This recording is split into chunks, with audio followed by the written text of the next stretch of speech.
Bom dia, meus queridos e minhas queridas.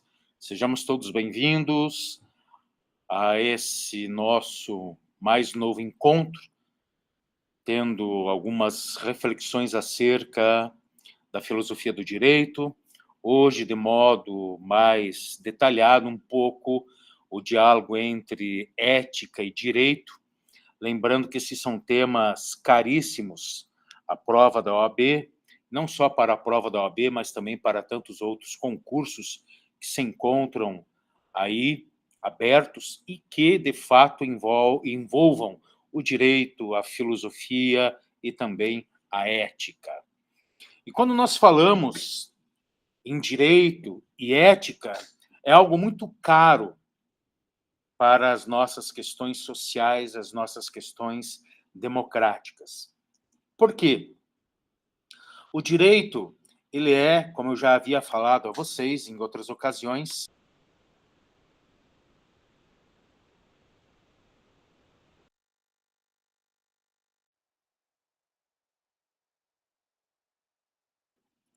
já havia comentado a vocês em outras ocasiões, o direito ele é um produto civilizatório. E se o direito ele é um produto civilizatório, evidentemente que ele estará dentro das questões sociais. E dentro das convivências, dentro das resoluções de conflitos, dentro das novas nuances de abertura para novas conversas, assim por diante. E o direito ele não pode estar dissociado desse diálogo com a ética. A ética que também se faz presente dentro das relações sociais, assim como o direito.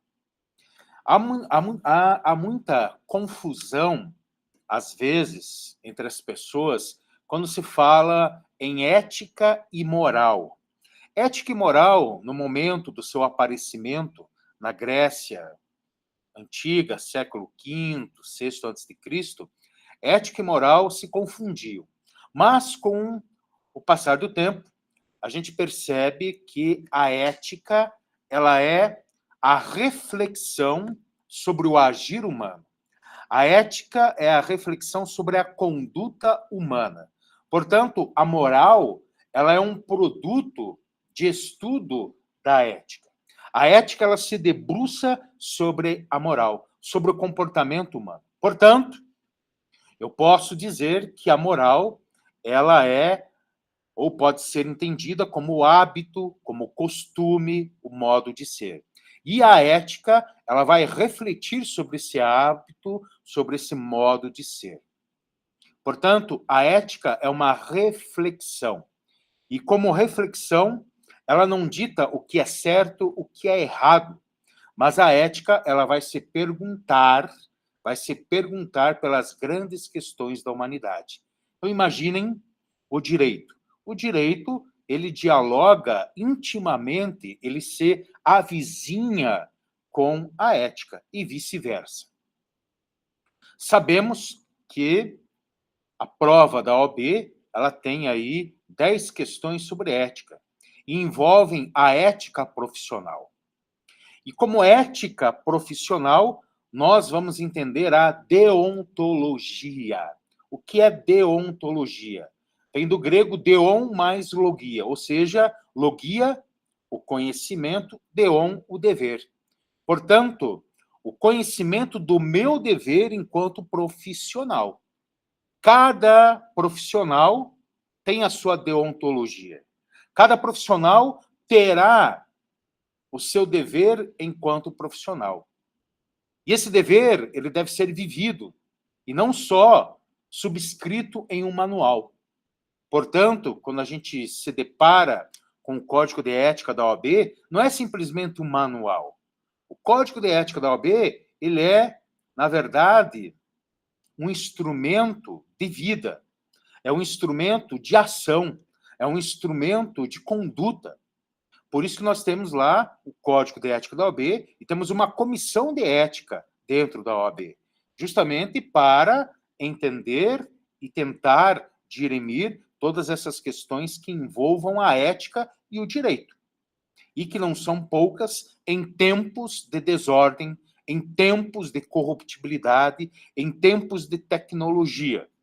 Portanto, nós, enquanto estudantes de direito, da ciência jurídica, nós devemos entender a ética, não só aquela ética deontológica, mas a ética dos antigos, a ética dos gregos, e fazer um contraponto, obviamente, com o direito, com as questões jurídicas.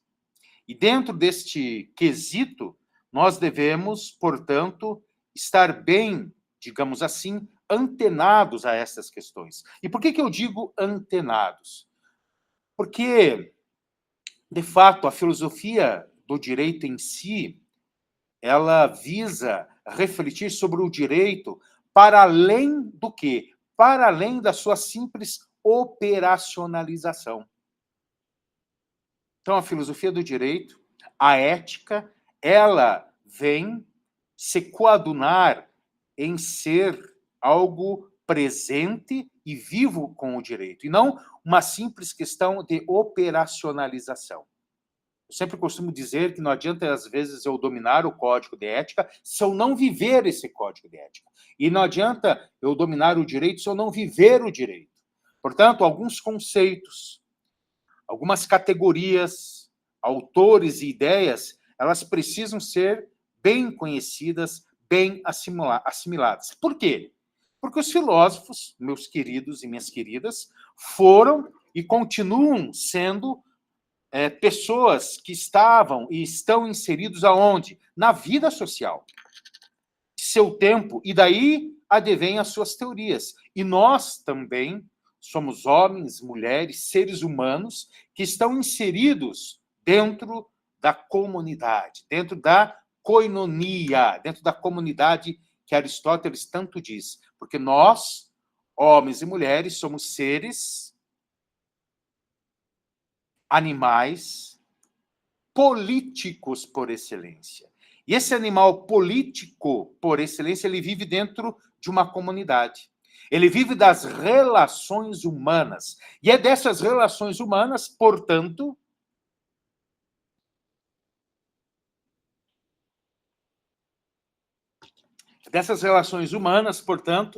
que nós teremos o quê? Nós teremos as aproximações entre as pessoas e também o distanciamento entre as pessoas. Eu me recordo que na aula passada, quando a gente trabalhou lá um pouco a questão do direito positivado e outras ideias mais, também os contratualistas, a gente percebe que o direito, ele caminha com a humanidade. E a humanidade, ela sempre está em consonância dentro da ideia de koinonia, dentro da ideia de comunidade, de convivência. Mas nessa convivência há também os pormenores, as controvérsias. Porque eu me relaciono com o outro, me relaciono com os outros e comigo mesmo.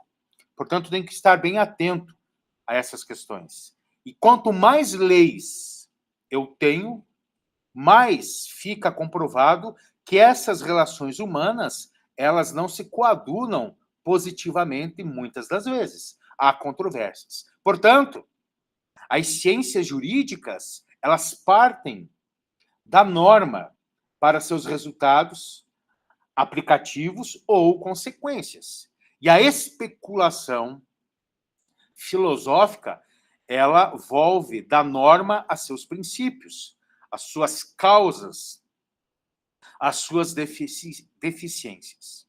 Então, o que eu quero dizer com isso? Que a filosofia do direito é um saber crítico a respeito das construções jurídicas erigidas pela ciência do direito. E essa ciência do direito que dialoga, portanto, com a sociedade e que dialoga impreterivelmente com a questão da ética. Da ética. Então, eu posso afirmar abruptamente que a filosofia do direito, ela possui metas. Crítica às atividades dos operadores do direito, crítica à atividade legiferante, crítica à ciência jurídica, crítica ao juiz, ao jurista. Ela busca depurar a linguagem jurídica, investigar, inclusive, a própria eficácia dos institutos jurídicos, esclarecer a teleologia do direito, resgatar as origens e os valores, vejam bem, as origens e os valores fundantes dos processos e dos institutos jurídicos, auxiliar o juiz no processo decisório e, portanto, a filosofia do direito, ela tem como uma das suas metas a própria questão da ética. E aí a ética, ela é importantíssima. E nós vamos perceber, ao longo da história do pensamento, das construções das ideias filosóficas e das ideias jurídicas, que foram vários os autores que se debruçaram sobre a questão da ética. E nós aqui não vamos abarcar a totalidade dessas questões, mas vamos dar aí uma possibilidade de entendimento de direito, moral e ética. Por quê? Muitas são as teorias entre direito e moral e ética. Porque direito, moral e ética envolve o quê? Uma certa complexidade. E dentro dessa complexidade, nós temos o aspecto filosófico e, além do aspecto filosófico, o aspecto conceitual. E o que eu quero dizer isso? Nós temos os costumes, que são os atos das pessoas, os fatos, nós temos os hábitos, as condutas, e que, somando, nos leva o quê? A moral, as prescrições a essa vida em sociedade. Portanto, eu preciso de uma reflexão em cima dessas condutas, desses atos, e esta reflexão em cima dessa conduta, desses atos, é, portanto, a ética a que eu me refiro. Portanto, eu tenho que cumprir a lei. Cumprir a lei. E esse cumprimento da lei não é ser ético. Cumprir simplesmente a lei não quer dizer que eu seja ético. Porque, caso contrário, eu corro o risco de adentrar onde? Eu corro o risco de adentrar numa moral de rebanho, numa moral de escravo. E não numa capacidade autônoma, e sim numa capacidade não autônoma. E o que eu quero dizer com isso? Se eu não tenho a reflexão sobre a conduta humana, se eu não tenho a reflexão sobre os meus atos, eu não tenho uma capacidade autônoma. Porque ter autonomia é refletir sobre a sua conduta. Isso é ética. E, portanto, o nosso mundo hoje, odierno, contemporâneo, pós-moderno, ele é carente desta reflexão ética sobre a minha conduta humana. Uma conduta humana que é dotada de sentido, é dotada de atos, é dotada de fatos. E o direito, portanto, ele tem que cumprir esse desafio. Qual o desafio? De refletir sobre o ato, de refletir sobre o fato. Essa é uma das grandes questões e, portanto, eu digo que direito e ética, ética e direito, são duas vias de mão dupla. Eles não se separam, eles não se distanciam. Muito pelo contrário, eles se coadunam perfeitamente. E muitas das vezes, infelizmente, são desapercebidos na conduta humana atual. Portanto, ética, moral e direito. Temos que entender esses conceitos para que não passemos desapercebidos por essas ideias. Ética, moral e direito. Então, vamos delinear um pouco essa questão. Quero ressaltar que é extremamente importante saber diferenciar a ética da moral e também ética do direito e moral do direito. A moral e o direito, prestem bem atenção nesse quesito, a moral e o direito, eles se baseiam em regras que visam estabelecer o quê? Uma certa previsibilidade para as ações humanas. Então, vejam bem, o direito e a moral, eles vão se basear em algumas regras que visam estabelecer uma certa previsibilidade para as ações humanas dentro de uma sociedade. A moral, por exemplo, ela estabelece o quê? A moral, ela estabelece regras que são assumidas pela pessoa, como forma de garantir o quê? O seu bem viver com os seus semelhantes, independentemente das fronteiras. Então, a moral, ela sempre vai buscar estabelecer regras que devem ser assumidas, vejam bem, devem ser assumidas por cada indivíduo, por cada sujeito, por cada pessoa, como uma forma de vir a garantir o seu bem viver. Esse bem viver que já Aristóteles dizia na Grécia Antiga, esse bem viver que está sendo localizado dentro da koinonia, dentro da comunidade, dentro da sociedade. Por quê? Porque o homem, ele se realiza enquanto ser humano, vivendo em comunidade com os seus semelhantes. O homem não é uma besta que vive no recôndito de uma floresta, isolado dos seus irmãos. Muito pelo contrário, nós somos seres que vivem em comunidade, que vivem uns com os outros. Portanto, a moral, ela vai se basear nas regras que visam essa convivência dentro de uma comunidade. E a moral também estabelece regras que vão ser assumidas por cada pessoa na vida social, nas suas relações humanas, como forma, como eu disse, de garantir o seu bem viver. E o direito? O direito, por sua vez, busca estabelecer o quê? Um regramento. O direito busca estabelecer um regramento de uma sociedade delimitada pelas suas fronteiras, ou seja, pelo seu próprio Estado. Então, o direito ele vai estabelecer o regramento de conduta de uma sociedade delimitada pela sua fronteira, ou seja, pelo seu Estado. E vale a pena aqui ressaltar que um dos objetivos da ética é justamente a busca de justificativas para que essas regras propostas pela moral e pelo direito sejam refletidas. Então, tanto a moral quanto o direito, eles trabalham com um certo regramento. E a ética, ela vem discutir, ela vem refletir justamente as justificativas para essas regras, propostas pela moral e pelo direito na vida em sociedade. Neste sentido, eu quero dizer que ela é diferente de ambos.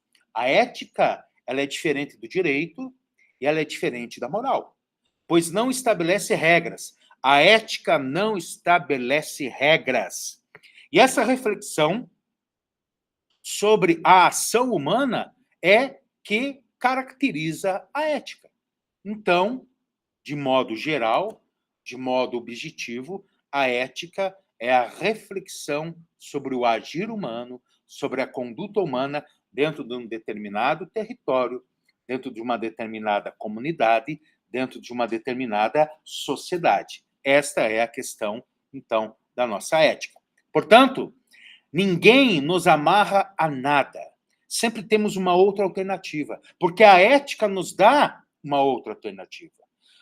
E por que a ética nos dá uma outra alternativa e não nos amarra a nada? Porque ela é uma reflexão. A reflexão sobre o agir humano, sobre a conduta humana. Portanto, eu posso dizer sem medo algum que a ética ela é um convite. A ética é um convite à liberdade, à emancipação, a ousar a saber, a inovação da vida, dos problemas do mundo odierno, dos problemas, se quisermos, do mundo de hoje. Para os gregos, vejam bem, os gregos lá na antiguidade, o agir bem, a ética, estava relacionada à justiça. Ou seja, o que é o agir bem para os gregos relacionado à justiça? É justamente obediência à lei da cidade. Ser ético é ser justo, e ser justo é obedecer às leis da cidade. E para saber justamente julgar o que é bom ou não, para saber julgar o que é bom ou não faz-se necessário simplesmente o conhecimento. E, na sequência, a busca da eudaimonia, da felicidade. Então, para que eu seja ético, para que eu seja justo, eu tenho que trabalhar com a obediência à lei da cidade, e mais, eu tenho que ter conhecimento dessa lei. Quem não conhece, vai dizer Sócrates, quem não conhece não pode agir corretamente. Vejam bem que ideia central motriz que era apregoada lá na Grécia Antiga e que até os dias de hoje é muito importante, é muito válida e, de fato, deve ser sempre retomada. O agir bem estava relacionado à justiça, à obediência à lei da cidade, mas que também tinha a necessidade de conhecer. Quem não conhece não pode ser justo. Quem não conhece não pode cumprir a lei. O cultivo, portanto, do controle das paixões humanas, na condução das forças humanas para a realização do saber, é o que conduz o homem à felicidade. Então, para os gregos, o agir bem estava ligado à ética, e não somente à ética, à justiça. E para que isso de fato aconteça, eu preciso do conhecimento. Aquele que não conhece, ele não tem como agir corretamente. Portanto, o preceito de conhecer a lei, e não só de conhecer a lei, mas de vivê-la. Eis o grande conceito para os gregos. Por quê? Ora, o conhecimento é a base do agir ético. Veja bem, só erra quem desconhece, de modo que a ignorância é o maior dos males. Então vejam bem que isso aqui é grave. Conhecimento é a base do agir ético. Só erra quem desconhece. Portanto, será que diante dos erros realmente há o desconhecimento? Aí precisa do direito positivado para mostrar o regramento da vida dentro do território, dentro do Estado. E muitas pessoas conhecem e mesmo assim agem de forma errônea. Mas o conhecer aqui não é fiar-se nas aparências. Não é fiar-se nas aparências e nos enganos e nos desenganos da vida humana. Erradicar a ignorância pela educação é a tarefa do filósofo que chega a abdicar até mesmo da sua própria vida em nome do quê? Da verdade. E o direito, ele tem que pautar-se pela verdade. Aquele que age pela lei, aquele que representa a lei, ele tem que pautar-se pela ética. Caso contrário, ele incorre no erro, no engano. Só pode agir bem, só quem é justo é aquele que conhece, aquele que age corretamente e reflexiona sobre a sua conduta, sobre o seu agir. E esses princípios parecem ser sempre presentes e sempre necessários aonde? Ao agir ético dentro do direito e dentro de todas as carreiras. Por isso eu falava anteriormente da ideia da deontologia, o conhecimento do meu dever enquanto profissional. Qual é o meu dever enquanto advogado, advogada, operador do direito? E para isso nós temos o Código de Ética, que vai reger a nossa conduta enquanto profissional do direito. Por isso é importante conhecer o nosso Código de Ética, ler o nosso Código de Ética, e mais do que conhecer, mais do que lê-lo, é preciso vivê-lo. E a ética, portanto, do coletivo, a ética do coletivo, ela está acima da ética individual. E nós, quando falamos em ética do coletivo, podemos estar dizendo aqui a ética da advocacia.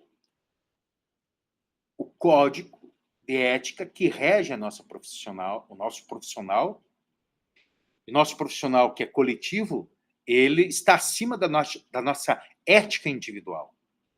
A questão está na ideia aqui, propriamente, de coletividade, está propriamente na ideia de koinonia, do bem comum, do bem viver. E o bem comum, o bem viver, não se dá somente no isolamento, mas se dá propriamente aonde? Na convivência, uns para com os outros. E essa convivência ela é a parte central, a parte motriz de todas as questões jurídicas. Porque o jurídico se dá na convivência. Por isso eu posso dizer que homem algum é uma ilha que vive sozinho. O direito, aquele que trabalha com o direito, ele trabalha justamente porque há a vida em comum. E essa vida em comum é que vai gerar aqueles conflitos que nós temos no dia a dia. E esses conflitos devem sofrer coerções.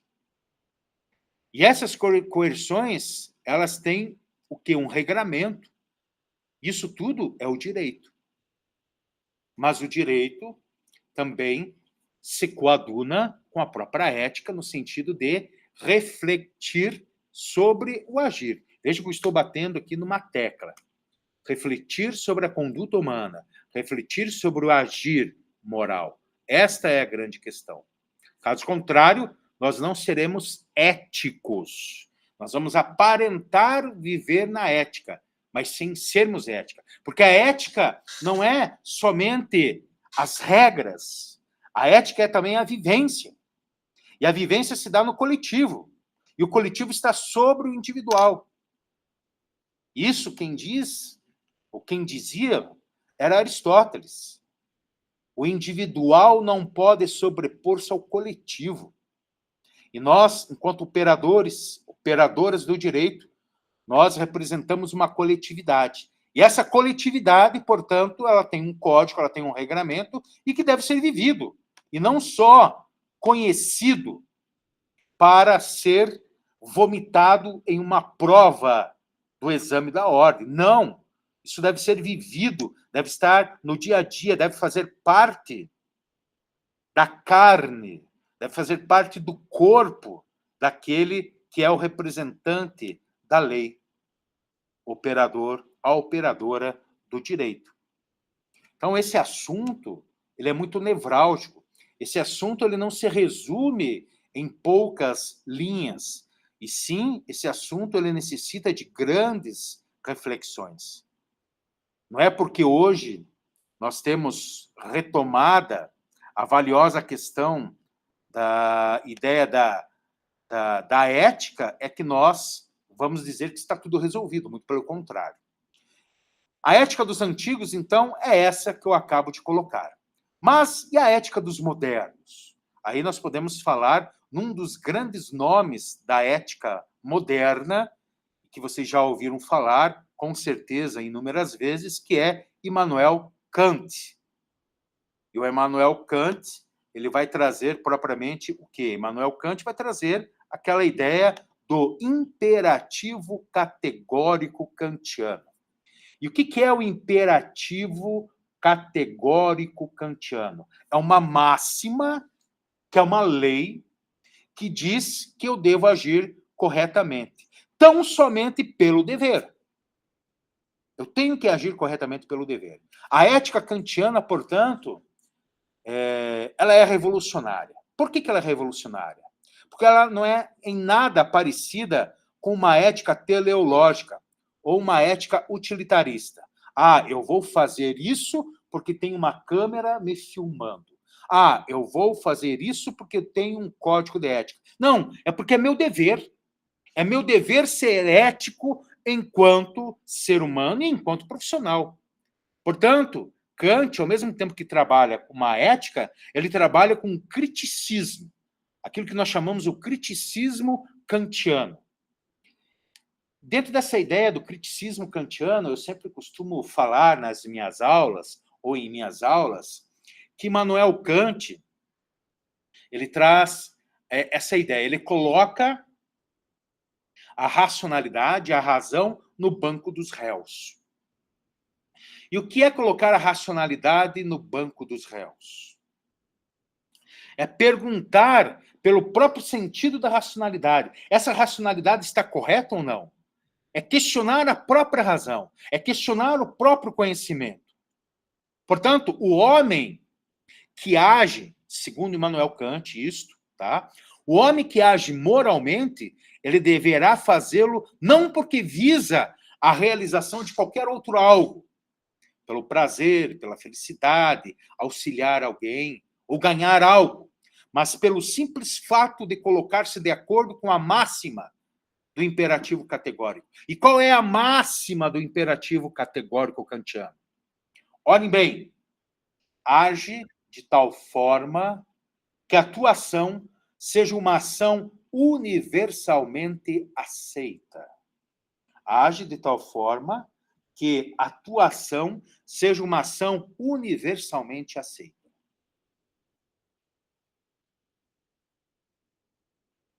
Então é para todos. O agir livre é o agir moral.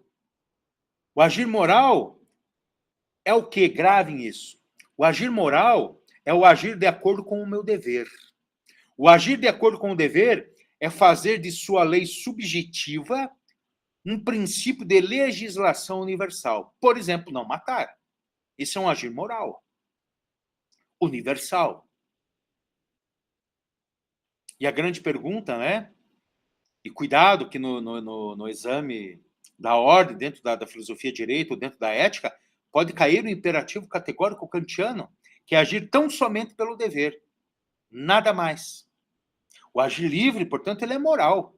O agir moral é agir de acordo com o meu dever, de acordo com a lei máxima, que diz que eu devo agir dentro da moralidade. Assim, desse modo como estou colocando, de fato, agir de acordo com esse imperativo categórico kantiano é a suma ética kantiana.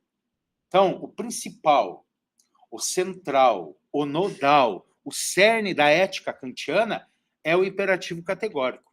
E que diz assim: a boa vontade não é boa pelo que efetivamente ela vai realizar. Não é boa pela sua adequação para alcançar determinado fim a que nos propusemos. É boa somente, vai dizer Kant, pelo querer. Digamos, é boa em si mesma. É boa em si mesma. Pelo agir, pelo meu dever.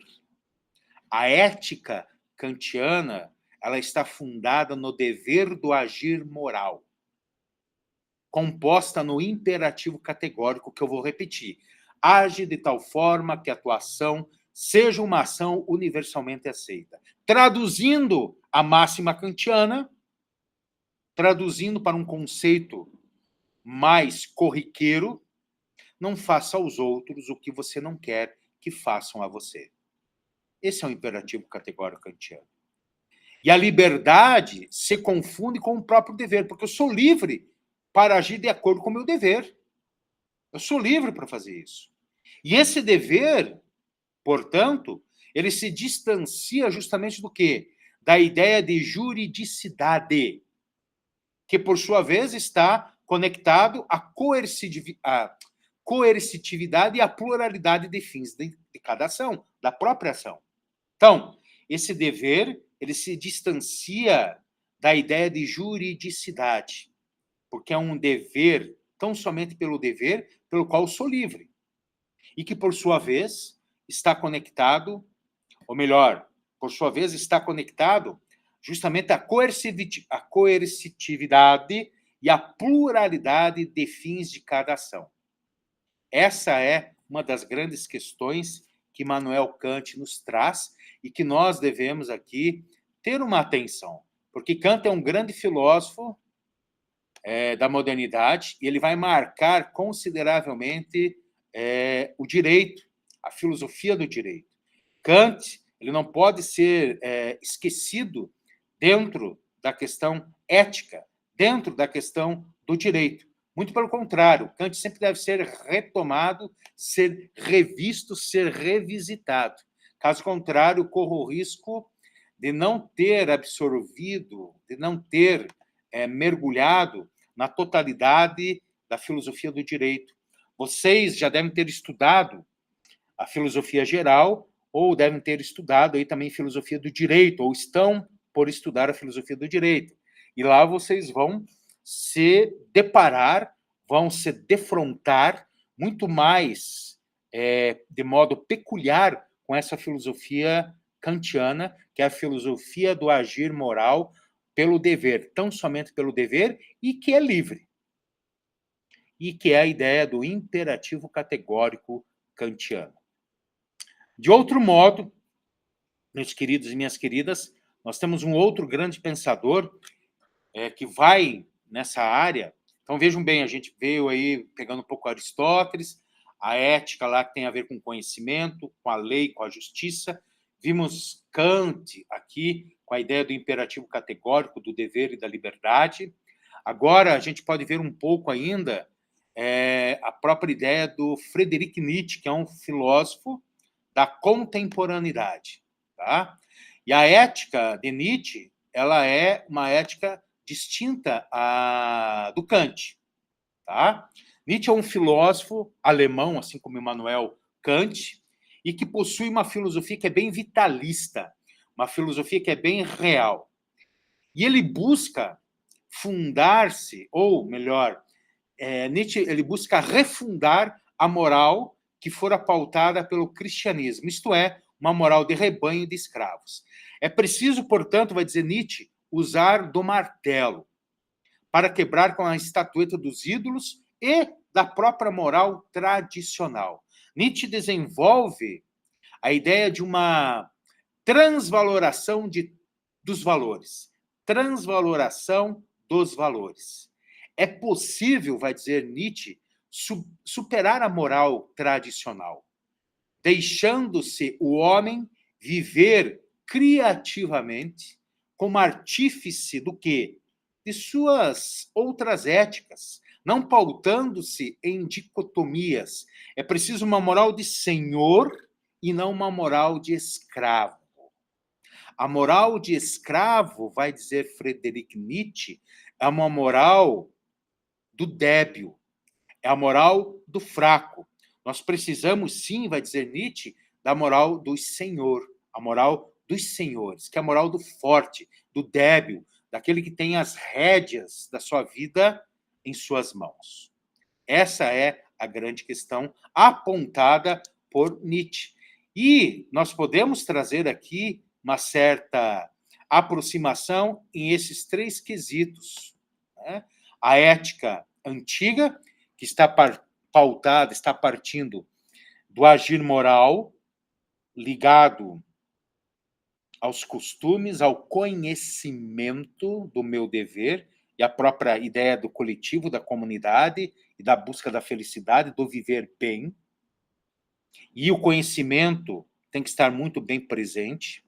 Depois, em Kant, toda a ideia do criticismo, colocar a razão ao banco dos réus, perguntar-se pelo próprio sentido da racionalidade, de como que o homem conhece, e trazendo o imperativo categórico kantiano, que o agir ético, que o agir moral está ligado ao meu dever e à minha liberdade. Eu tenho que agir tão somente pelo dever. Essa é a máxima de Kant. Isso quer dizer não fazer aos outros aquilo que eu não quero que faça a mim. E depois Nietzsche ter uma moral de senhor e não uma moral de escravo. A moral de senhor é aquela que transvalora os valores, recria os valores, não fica sedimentada numa moral que não acompanha, por exemplo, todo o desenvolvimento humano e civilizatório. Portanto, aqui, hoje, a gente viu em conceitos breves e objetivos a ideia do direito, que também trabalha com o regramento, assim como a moral, tem a sua coercitividade. Vimos a ética, que é essa reflexão sobre o agir, a conduta humana, e depois um pouco a ética na antiguidade, na modernidade e na contemporaneidade. Essa seria um pouco hoje a visão do que eu queria trabalhar com vocês. Ok, meus queridos? Deu para compreender um pouco isso? Depois, eu vou fazer qualquer hora dessas, uma outra aula, alguns exercícios, tá? Onde eu vou aqui projetar os exercícios e a gente vai fazer juntos algumas dessas questões, tá? Ok? Vocês estão aí, gente? Tá tudo bem? Pedro Henrique, Bruna, Nicole, Caio, Gleiciane, Jéssica, Beleza? Então tá. Eu vou procurar agora montar uma listinha de exercícios para que a gente possa desenvolver aqui uma próxima aula, com algumas dicas, inclusive. Ok? Então, meu muito obrigado a cada uma de vocês. Fiquem bem, queiram-me bem, porque não custa nada. Até a nossa próxima aula, a nossa próxima reflexão. Uma boa semana a todos e a todas.